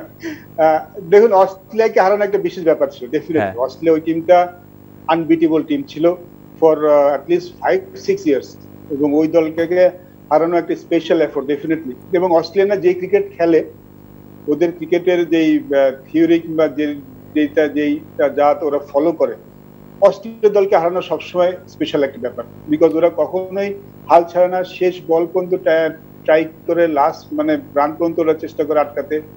সো ওদেরকে হারানো সবসময় স্পেশাল ব্যাপার। বাট যেটা প্রথমে বলেছিলাম, ইন্ডিয়াকে হারানো একটা ডেফিনেটলি একটা সুইট একটা ব্যাপার হয়। কারণ সাম রিজন ওরা অনেক ভালো টিম হলেও আপনি দেখবেন যে ইন্ডিয়ার সাথে যখনই খেলি সবসময় কিন্তু ক্লোজ ম্যাচ হয় আমাদের। ওদেরকে হারানো একটা ব্যাপারটা অনেক মিষ্টি হয়। এবং এটা বলা হয় সাবকন্টিনেন্টের ক্রিকেটে যে অনেকটা আগে যেমন ভারত পাকিস্তান ম্যাচে দৌরত্ব হতো, এখন সেটা সেই জায়গাটা অনেকটাই বাংলাদেশ করে নিয়েছে। বাংলাদেশ ভারত হলে আমরা সোশ্যাল মিডিয়াতেও সেরকম একটা আবহ দেখি। পাশাপাশি আপনার সাথে কথা বলতে বলতে আপনার টেস্ট ব্যাটিং এর কিছু মুহূর্ত দেখার লোভ সামলাতে পারছি না, আপনাকে রেখে এবং অন্যদেরকে রেখে এনটিভি দর্শকদের জন্য সেটার কিছু অংশ আমরা একটু দেখি আপনার ব্যাটিং এর।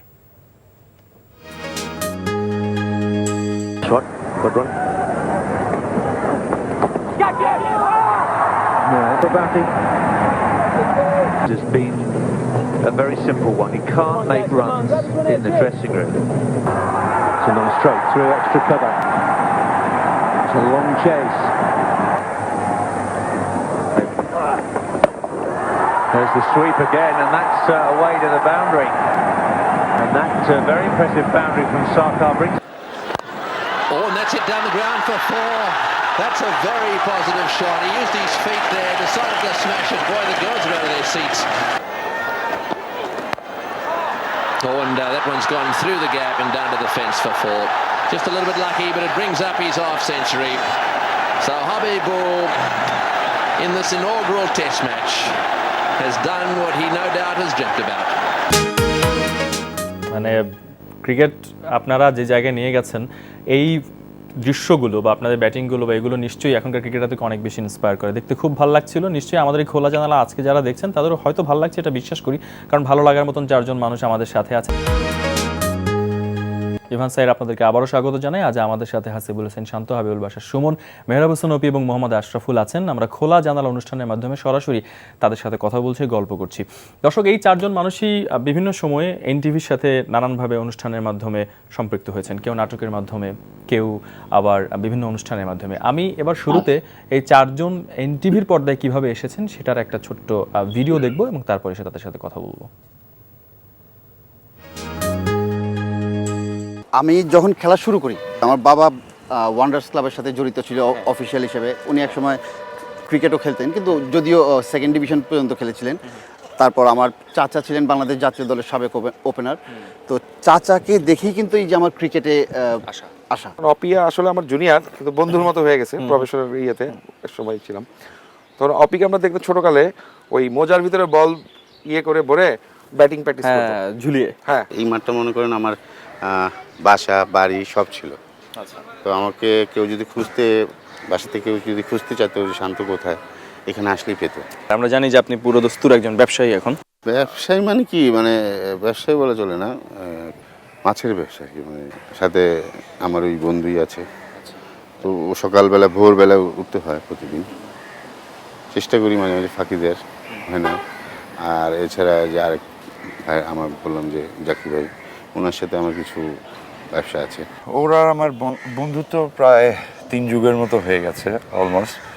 এখনো আছি, এখনো আমরা কর্মক্ষেত্রে দুজন একসাথে কাজ করছি। ছোট ছিলাম তখন তো আমাদের সঙ্গে সব স্পোর্টসে খেলা হতো, football, cricket, badminton, it's like seasonal game ছিল সব কিছু। দেন আমি যখন ক্লাস 8-এ পড়ি তখন ক্রিকেটটা তখন স্টার্ট হয়েছে আর কি। আমি তার আগে কিন্তু ক্রিকেট ব্যাট ধরিও নি কোনোদিন। আমাদের ক্রিকেটারদের লাইফটা কিন্তু আমরা একসাথে অনেক সময় কাটাতে হয় আমাদের। তো একবার আমরা হিসাব করে দেখেছি যে আমরা 3 বন্ধু হিসেবে আলাপ করছিলাম, লাইক আমি, খালেদ মাসুদ পাইলট, জাভেদ, আমরা সানোর হোসেন সবাই আলাপ করছিলাম। দেন উই ফাউন্ড আউট যে কোনো একটা বছরে যে আমরা এই বছরে 365 দিনের মধ্যে 300 দিন হোটেলে কাটিয়েছি।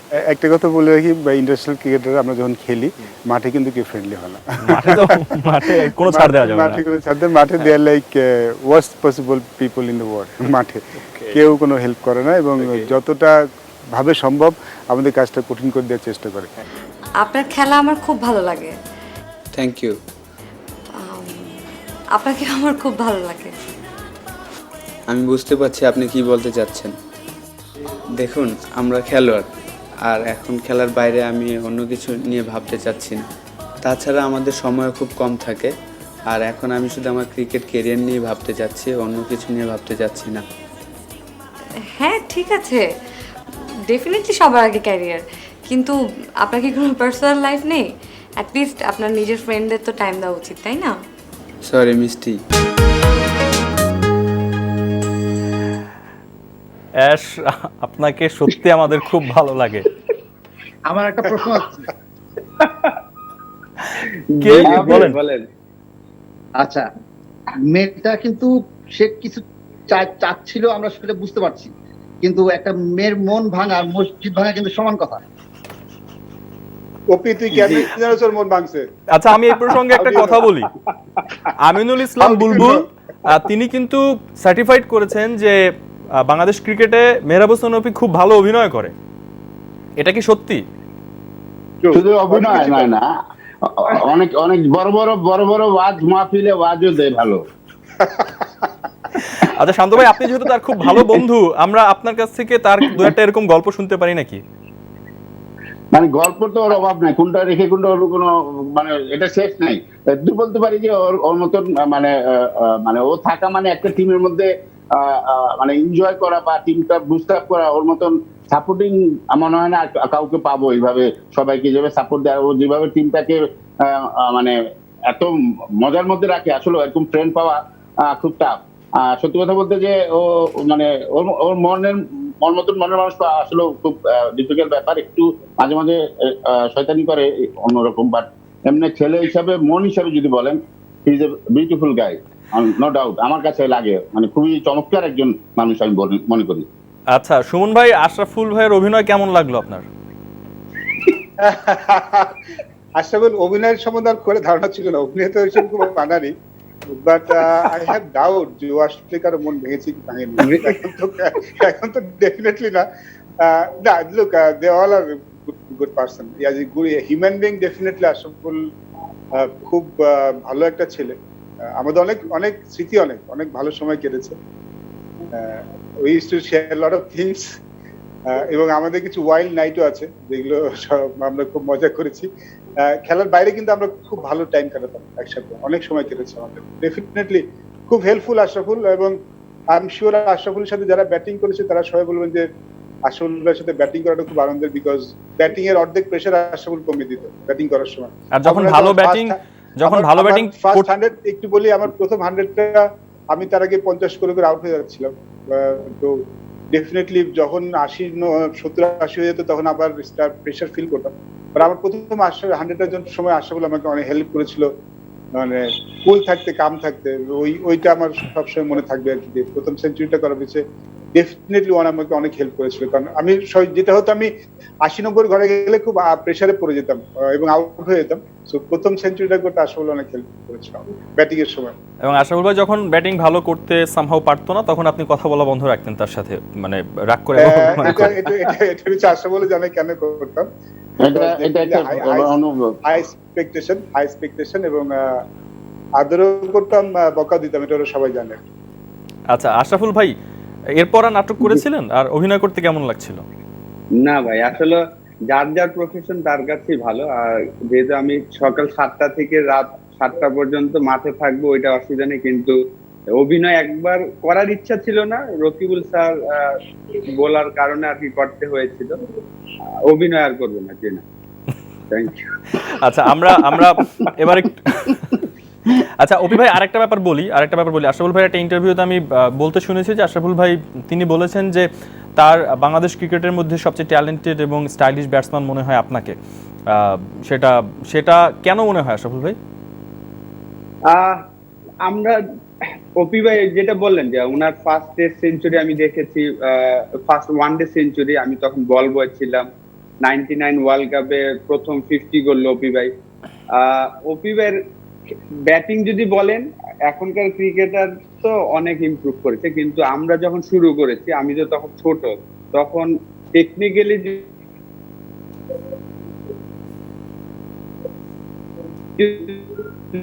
সাউন্ড ওই সময়কার ক্রিকেটারদের সবার মধ্যে, এবং উনি হয়তো বেশি লম্বা সময় খেলতে পারে না ইনজুরি বা অন্য কিছুর জন্য, কিন্তু যতটুকু খেলেছে আর যতটুকু আমি দেখেছি, আমার খেলার দেখার এক্সপিরিয়েন্স আমার কাছে মনে হয়েছে যে অপি ভাই সবচেয়ে আর কি সবচেয়ে ট্যালেন্টেড ক্রিকেটার ছিল আর কি, স্টাইলিশ হিসেবে যদি বলেন, অ্যাজ এ ওপেনার।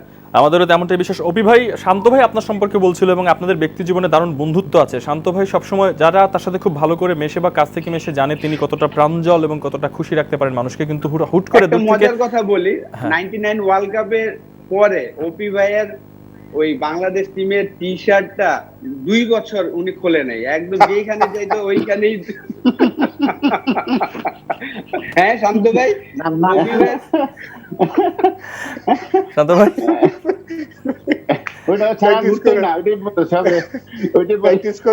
প্র্যাকটিস করে ডিওড্রেন্ট অপি আউট। আচ্ছা, থ্যাংক ইউ আশরাফুল ভাই, থ্যাংক ইউ। অপি ভাই, শান্ত ভাইকে মানে যেরকম গুরুগম্ভীর দূর থেকে মনে হয়, সে তো মোটেও তেমনটা না। শান্ত ভাইয়ের মানে আপনার বন্ধুত্বের জায়গা থেকে তার সম্পর্কে আমাদেরকে মজার কোনো ইনফরমেশন দিবেন আপনি? মজার বলতে কি, আমরা কিন্তু সবসময় শান্তকে কিন্তু জানি যে একটু পাগলামি ভাব তার ভিতরে সবসময় ছিল, এবং শুরুতেই যখন খেলার মাধ্যমে যখন তার পাগলামি গুলো দেখতাম, সবাই কিন্তু বলতো যে পেস বোলার একটু পাগলা হয়ে থাকে। তারপর আমার কাছে মনে হয় ব্যক্তি জীবনে পাগলের থেকে শান্ত, যেমনটাই বলি আমরা, একটু অশান্ত একটু বেশি। তার যদি কখনো যদি কারো যদি সৌভাগ্য হয়ে থাকে তার সাথে গাড়িতে ওঠা, তাহলে বুঝতে পারবেন যে তিনি কতটুকু শান্ত আর কতটুকু অশান্ত। কিন্তু এছাড়া মানুষ হিসাবে আমার কাছে মনে হয় যে বন্ধু হিসাবে চমৎকার। এবং এখন বর্তমানে আমরা জানি, সকলেই জানি যে তিনি বাংলাদেশ এজ লেভেলের হয়ে সিলেক্টরের কাজ করছেন, এবং সম্প্রতি কিন্তু তিনি অনূর্ধ্ব-19 দলে কিন্তু চ্যাম্পিয়ন যে হয়েছে, বিশ্বকাপ অর্জন করেছে, সেখানে ম্যানেজারও ছিল। এবং তার অনুপ্রেরণাতে আমার কাছে মনে হয় যে ছেলেরা আরো বেশি ভালো খেলতে তাদেরকে সাহায্য করেছে।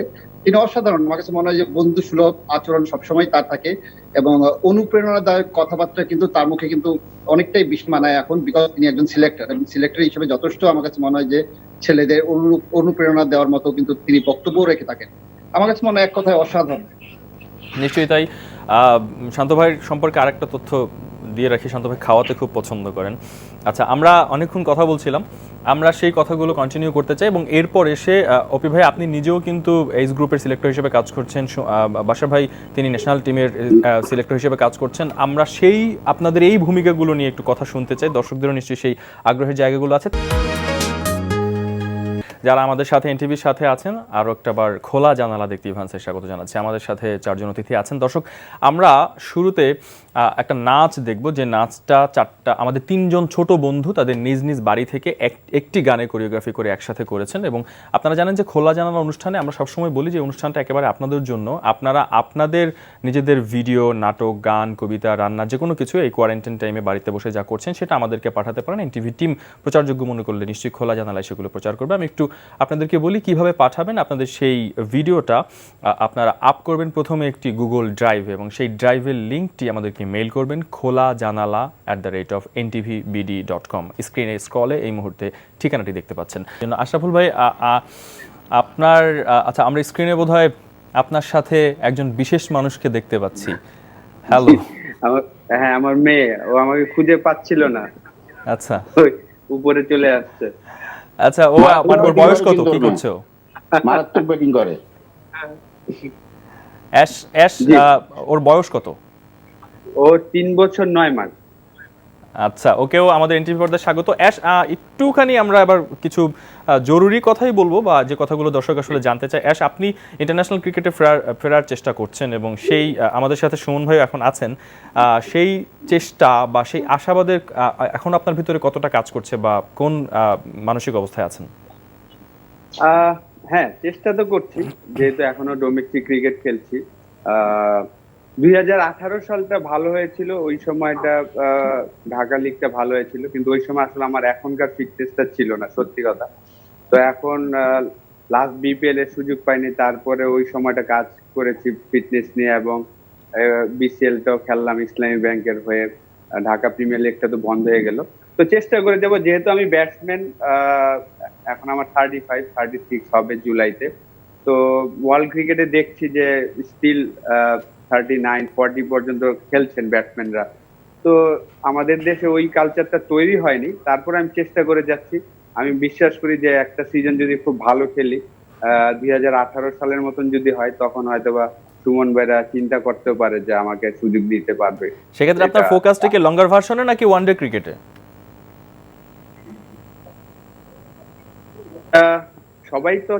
সবাই চায় সব ফরম্যাটেই খেলতে, কিন্তু ডেফিনেটলি এই মুহূর্তে আমি মনে করি যে লঙ্গার ভার্সনে যদি আমি সুযোগটা করতে পারি, আমার জন্য এবং টিমের জন্য বেনিফিট হবে। বাশার ভাই, এই প্রসঙ্গে আপনার অ্যাশকে কি বলার আছে, বা আপনাদের বা ব্যক্তিগতভাবে আপনি কি বলবেন, আর সিলেক্টর হিসেবে আপনার কি সাজেশন থাকবে? না, আমার মনে হয় এর আগে আমি আশরাফের সাথে এই বিষয়ে একটা কথা বলেছিলাম। ডেফিনেটলি কিপ পারফর্মিং, পারফরমেন্সটা খুব ইম্পর্টেন্ট। একটা জিনিস তো খুব ইম্পর্টেন্ট যে এখন আশরাফুলকে আগের উনাদের তো অনেক বেশি ভালো পারফর্ম করতে হবে, যেটা বাস্তবতা। তো যদি পারফর্ম করতে থাকে, ডেফিনেটলি আমি আগে দেখেছি পারফরমেন্স যা থাকে, তখন কেউ পারফর্ম করে তার কোনো সুযোগ হয়ে যায়। ইটস সিম্পল, জাস্ট পারফর্ম, এবং পারফরমেন্সটা একটু এক্সট্রাঅর্ডিনারি হতে হবে, বাকিদের থেকে একটু বেশি ভালো হতে হবে। নিশ্চয়ই তাই। আচ্ছা, আমরা শান্ত ভাই, অপি ভাই দুজনেই যে তথ্যটা দিচ্ছিলাম যে এইজ গ্রুপে আপনারা কোচ হিসেবে দায়িত্ব পালন করছেন, এর মধ্যে একটা কথা বলি, এখানে আমি সিলেক্টর হিসেবে আছি এবং অপি কোচ হিসেবে এইজ গ্রুপে কাজ করছে, আর আমি সিলেক্টর হিসেবে কাজ করছি। দুজনেই কোচ হিসেবে কাজ করছেন। শান্ত ভাই, আন্ডার 19-এ যে আমরা বিশ্বকাপ জিতলাম, বাংলাদেশ বিশ্বকাপ জিতলো, ভুলে যেতে চাই আন্ডার 19 বা এরকম কিছু, বাংলাদেশ বিশ্বকাপ জিতলো, এবং সেই মুহূর্তে আপনি মাঠে ছিলেন। আর অন্যান্য ম্যাচগুলোর কথাও বলছি, কিন্তু বিশেষ করে সেই ঘন্টার কথাই বলছি। এবং আফটার দ্যাট আপনি আপনার ফেসবুক প্রোফাইলে সেখানকার কিছু ছবি দিয়ে বা পুরো জার্নির কিছু ছবি দিয়ে একটা মেমোরি শেয়ার করেছিলেন। আমরা সেই মেমোরিটা একটু দেখে আসতে চাই, তবে তার সাথে আমরা শুনে আসতে চাই, তখন আমি বলছিলাম যে লাখে এখন দেশে হঠাৎ করে বাংলাদেশ গানটা আমাদের বুকের মাঝে ছিল সেই 1999 ওয়ার্ল্ড কাপে। আমরা আপনার সেই ছবিগুলোর সাথে সেই গানটাও একটু শুনে আসবো, তারপর আপনার সাথে এই বিষয় নিয়ে একটু কথা বলতে চাই।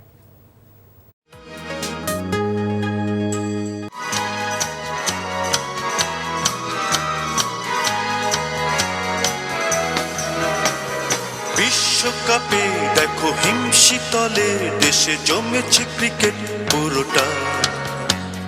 সাউথ আফ্রিকা নিয়ে যাবে কাপটা, ভাবছে সবাই এ কথা। ওয়েস্ট ইন্ডিজ নাকি অস্ট্রেলিয়া পেল লঙ্কা দুঃখের ঝাপটা। সচিন না হলেও ওয়াসিম আকরাম জয় করে নেবে কাপটা। বলতে পারি না আজ কার হবে সেই মালা, স্বপ্নের সুবাস মাখা। আমাদের হৃদয়ের সবুজের মাঝখানে বিজয়ের সূর্য আঁকা। হঠাৎ করে বাংলাদেশ, চারিদিকে বাংলাদেশ। হঠাৎ করে বাংলাদেশ, চারিদিকে বাংলাদেশ। আলোর কিছু থাকছে রেশ, এতেই ভালো লাগছে বেশ। হঠাৎ করে বাংলাদেশ, চারিদিকে বাংলাদেশ।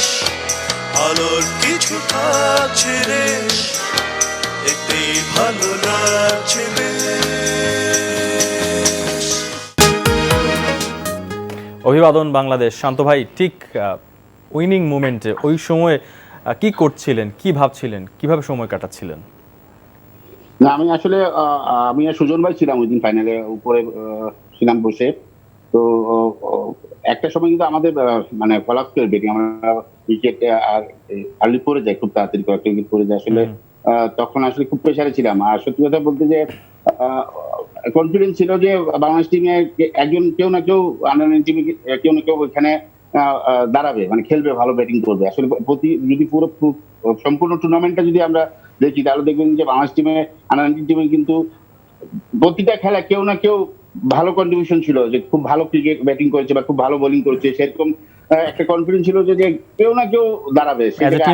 আসলে যেভাবে টিমটাকে ধরে তখন যে আসলে কনফিডেন্সটা আসতে পারে। বাট খুব টেনশনে ছিলাম, একটা সময় মনে ছিল আমরা পারবো না, বাট তারপরেও বিশ্বাস ছিল যে একজন কেউ দাঁড়াবে। সে যে আকবর আলী আসলো এবং খুব ভালো একটা ইনিংস খেললো, সাথে রাকিবুল হাসান তাকে হেল্প করলো, এবং সত্যি কথা বলতে বৃষ্টিটাও একটু আমাদের হেল্প করেছে ওই সময়টা, খেলা একটু থামে। আর না মানে আমাদের মানে Bangladesh under nineteen team world cup champion হিসেবে তারা কিন্তু ডিজার্ভ করে। তারা এইবার যে চ্যাম্পিয়ন হওয়ার পরে আপনি কি করছিলেন? ঠিক চ্যাম্পিয়ন হয়ে যাওয়ার পরে আপনি ওই সময়টাতে কি করছিলেন? আমি তো ওই সময় আপনার যখন চ্যাম্পিয়ন হয়ে আমরা মাঠে যাই, মাঠে যাওয়ার পর ফার্স্টে একটা মানে প্লেয়ারদের, ইন্ডিয়ান প্লেয়ারদের সাথে তাদের একটা মানে কি বলবো কথা কাটাকাটির মধ্যে প্রায় হাতাহাতি হয়ে যায়, সেটাকে থামানোর পর আসলে তারপরে মাঠে সবাইকে জড়িয়ে ধরে আসলে এনজয় করি, গলা ফাটিয়ে চিল্লাই আর কি আমরা চ্যাম্পিয়ন হতে পেরেছি। এবং আমাদের ওয়ার্ল্ড চ্যাম্পিয়ন হওয়া কিন্তু একটা বিশাল ব্যাপার। হয়তো বা এটা ছোট লেভেল হোক বা বড় লোকের বা ছোট লেভেলে ওয়ার্ল্ড কাপ চ্যাম্পিয়ন হওয়া মানে কিন্তু আমাদের সাইন দিচ্ছি যে আমরা সামনের দিকে সুমন ভাইরা যে টিমগুলি তৈরি করছে তারা বাংলাদেশকে চ্যাম্পিয়ন করবে, সেই সাইনটা কিন্তু এই ছোট লেভেল থেকে তারা কিন্তু দেওয়া শুরু করেছে। আশা করি সামনের দিকে আমরা ওয়ার্ল্ড চ্যাম্পিয়ন হবো। বাট যে ধরনের ক্রিকেট এখন খেলা আসছে ইয়াং জেনারেশনরা, তারা যদি সামনের দিকে এসে এর চেয়ে বেটার ক্রিকেট খেলা শুরু করে, তাহলে অবশ্যই আমরা ওয়ার্ল্ড কাপ অবশ্যই চ্যাম্পিয়ন হবো, ওয়ার্ল্ড চ্যাম্পিয়ন হবো বাংলাদেশ মেইন টিমটা। আমার কাছে এই দৃঢ় বিশ্বাস আছে আমার। নিশ্চয়ই, ইনশাআল্লাহ। অপি ভাই, এইমাত্র একজন এসে আবার চলে গেল, সে তার কথা একটু শুনি। না, আমার ছোট ছেলে, এবং তার নামও কিন্তু ইভান, তোমার নাম তোমার মতোই নাম। হ্যাঁ, তার নামও ইভান। আমার তার বয়স এখন 5 বছর। তো সে কিন্তু ক্রিকেট খেলা খুব পছন্দ করে এবং সারাক্ষণ কিন্তু বাসায় থাকলে তার ভাইকে বোলিং করে। এবং তার বড় ভাইয়ের নাম কিন্তু ঈশান, এবং ঠিক তোমার মতোই তোমার বড় ভাইয়ের নাম কিন্তু ঈশান ছিল। হ্যাঁ, আচ্ছা, আমরা একদম যেহেতু শেষ দিকে আছি, আমি একেবারে শেষ কিছু কথা সকলের কাছ থেকে শুনছি। অপি ভাই, আপনিও তো বয়সভিত্তিক ক্রিকেটে কাজ করছেন, আমাদের পাইপলাইনটা কেমন? আমাদের আপকামিং ক্রিকেটার যারা আসছেন তাদের নিয়ে কাজ করতে গিয়ে আপনারা কতটা কনফিডেন্স লেভেলটা আছে? একটু আগে শান্ত ভাই বলছিল যে আমরা সেই সাইনটা দিচ্ছি, আমরা ওয়ার্ল্ড চ্যাম্পিয়ন হব ইনশাআল্লাহ একেবারে ন্যাশনাল লেভেলে, মানে সেটা একটু বলবেন কিনা আমাদেরকে? দেখুন, আমার কাছে মনে হয় যে এটা যদি প্রমাণের কথা বলি, প্রমাণিত কিন্তু আপনার ইতিমধ্যেই কিন্তু আন্ডার-19 কিন্তু সেটা প্রমাণ করে ফেলেছে। এবং এতেই বোঝা যায় যে বিশ্বকাপ চ্যাম্পিয়ন হওয়ার পর অনূর্ধ্ব-19 দলে যে আমাদের পাইপলাইনটি স্ট্রং ছিল বিধায় কিন্তু তারা কিন্তু চ্যাম্পিয়ন হতে পেরেছে। এবং আমাদের আপকামিং প্লেয়ার যারা উঠে আসছে, যারা বর্তমানে আন্ডার 15, 17 এজ লেভেল যারা খেলছেন, তারা কিন্তু যথেষ্ট পরিশ্রমী এবং মেধাবী এবং অসাধারণ মেধাবী কিছু প্লেয়ার আছেন সেখানকার। তো পরবর্তীতে হয়তো তারাও আন্ডার-19 একটা সময় খেলবেন, কিন্তু আন্ডার-19 বিশ্ব চ্যাম্পিয়ন হওয়ার প্রমাণিত যে আমাদের পাইপলাইন কিন্তু যথেষ্ট স্ট্রং, এবং আমাদের ক্রিকেট বোর্ড যেভাবে চাচ্ছে এবং আমরা যেভাবে চাচ্ছি, যেভাবে ক্রিকেটারদের যেভাবে নার্সিং করা হচ্ছে, আমার কাছে মনে হয় যে আমরা we are exactly in right track. এবং অসাধারণ আমাদের কিছু কোচিং স্টাফ আছেন যারা আমাদের বাংলাদেশের, এবং তারা খুব ভালোভাবে কাজ করছেন। আমরা যদি আমাদের এরকম ভাবে ধারাবাহিকতাটা ধরে রাখতে পারি, এবং নিশ্চয়ই অনেক ধন্যবাদ অপি ভাই। আমি একদম শেষ দিকে আছি বলে, বাশার ভাই, এটা একটা কনফিডেন্স লেভেল দিবে কিনা ন্যাশনাল টিমকে, বা আপনারাও আরো বেশি বিশ্বাস করতে শুরু করেছেন কিনা যে জাতীয় দলের পক্ষেও সেটা সম্ভব? আমার কাছে সবচেয়ে ইম্পর্টেন্ট মনে আমাদের একটা টুর্নামেন্টের শিরোপা জেতা দরকার ছিল। আমরা কিন্তু এশিয়া কাপে কয়েকবার ফাইনালে উঠেছি, জিততে পারিনি। আমরা কয়েকটা টুর্নামেন্টের মিডাস ট্রফির ফাইনালে উঠে জিততে পারিনি। ফাইনালটা আমাদের কাজ হচ্ছিল, আমরা কোনো ট্রফি জিততে পারছিলাম না। কাউকে না কাউকে একটা ট্রফি দেওয়ার দরকার ছিল। আমাদের মেয়েদের টিমটা এশিয়া কাপ জিতেছে, আমাদের আন্ডার-19 দল টিমটা ওয়ার্ল্ড কাপ জিতলো। আমি শিওর শান্তর সাথে আমি পুরোপুরি একমত, এটা একটা সাইন হয়তো দিয়েছে আমাদেরকে, ভবিষ্যতে হয়তো আমরা আরো বড় কিছু জিতবো। আমাদের এই ব্রেকটা করা দরকার ছিল, যে কোনো বড় টুর্নামেন্টের শিরোপা জেতা। আমাদের আন্ডার-19 দলটা জিতেছে, ডেফিনেটলি আমাদের মেন্স টিম যেটা, আমরা তারাও কি এখান থেকে অনেক অনুপ্রেরণা নিতে পারে, যেহেতু আমরা কয়েকটা ফাইনালে যে কিন্তু খুব ভালো খেলে ফাইনাল শেষ জিততে পারিনি, কয়েকটা টুর্নামেন্ট আছে। তো আমি আশাবাদী এই যে এটা উদাহরণটা আমাদের সামনে থাকলো। এখন নেক্সট টাইম আমরা যখন কোনো বড় টুর্নামেন্টের বড় জায়গায় যাব, ইনশাল্লাহ শেষ পর্যন্ত যাব, ফাইনাল শেষ পর্যন্ত বলতে আমি ফাইনাল বলছি, আমরা শেষটা করে আসবো, কারণ এখন ইনশাআল্লাহ আমরা চ্যাম্পিয়ন হব। বাশার ভাই, সে আত্মবিশ্বাস আছে, আপনাদের হাতে ক্রিকেট আছে। আয়াশ, একদম শেষ কথাগুলো আপনার কাছ থেকে শুনবো। বাংলাদেশের বর্তমান ক্রিকেট নিয়ে আপনি কতটা আশাবাদী, একেবারে খুব অল্পতে একজন দর্শক হিসেবে? আন্ডার 19 ওয়ার্ল্ড কাপ চ্যাম্পিয়নটা খুব দরকার ছিল। আমরা 22 বছর ধরে আন্ডার 19 খেলছি। অপি ভাইরা 98-এ শুরু করেছিল, আমিও 2টা খেলেছি। তো কংগ্রেচুলেশন আকবরকে যে ওর হাত দিয়ে এসেছে, এবং আমি মনে করি যে আমাদের ক্রিকেট রাইট ট্র্যাকই আছে। নিশ্চয়ই তাই। ডেফিনেটলি ওয়ার্ল্ড চ্যাম্পিয়ন হতে হলে আমাদের আরো ফ্যাসিলিটিস বাড়াতে হবে, আর কি পুরো বাংলাদেশে ফ্যাসিলিটিস বাড়াইতে হবে, শুধু জাস্ট আপনার মিরপুরের জন্য না, পুরা যেমন আমরা ঢাকায় যারা ফার্স্ট ক্লাস ক্রিকেটার তাদের জন্য যে বৃষ্টির সময় যেন আমরা প্র্যাকটিস করতে পারি, ওই ধরনের ফ্যাসিলিটিস যখন বাড়বে তখনই আমরা ওয়ার্ল্ড চ্যাম্পিয়ন হতে পারবো আমার মনে হয়। অসংখ্য ধন্যবাদ আশরাফুল, আপনার পরিশ্রম আবার আপনাকে জাতীয় দলে নিয়ে আসুক। বহু বাংলাদেশি মানুষ সেই অপেক্ষায় আছে। সুমন ভাই, আপনাদের এরকম নিপুণ দায়িত্ব পালনের মাধ্যমে আমরা একদিন বিশ্ব চ্যাম্পিয়ন হয়ে উঠব, আপনাদের প্রতি আমাদের সেই বিশ্বাস আছে। আমরা বাংলাদেশ ক্রিকেটের পাশে আছি। শান্ত ভাই, অপি ভাই, আপনাদের হাতে বয়সভিত্তিক ক্রিকেট আছে, আপনারা যখন আপনাদের হাতে সেই দায়িত্বগুলো আছে, আমরা আপনাদের প্রতি বিশ্বাস রাখি এবং সব মিলেমিশে বাংলাদেশের ক্রিকেট আমাদের গৌরব, আপনারা আমাদের গৌরব। আপনারা আজ এনটিভির সাথে ছিলেন, ভীষণ ভালো সময় আমাদের কেটেছে। আমরা জানি না যে আপনাদের কতটুকু ভালো লেগেছে, শুধু ধন্যবাদ দিব না, আপনাদেরকে একেবারে মন থেকে ভালোবাসা জানাই এবং কোয়ারেন্টাইন টাইমের পরে বা করোনা টাইমের পরে আবারও পৃথিবী সুন্দর হোক, আমরা স্টেডিয়ামে গিয়ে আবারও বাংলাদেশের ক্রিকেট উদযাপন করতে চাই। এই প্রত্যাশায় আজকের মতন খোলা জানালা থেকে সবাইকে আবারও ধন্যবাদ জানিয়ে বিদায় নিতে চাই এবং দর্শকদের অপেক্ষায় রাখতে চাই পরবর্তী খোলা জানালা দেখার অপেক্ষায়।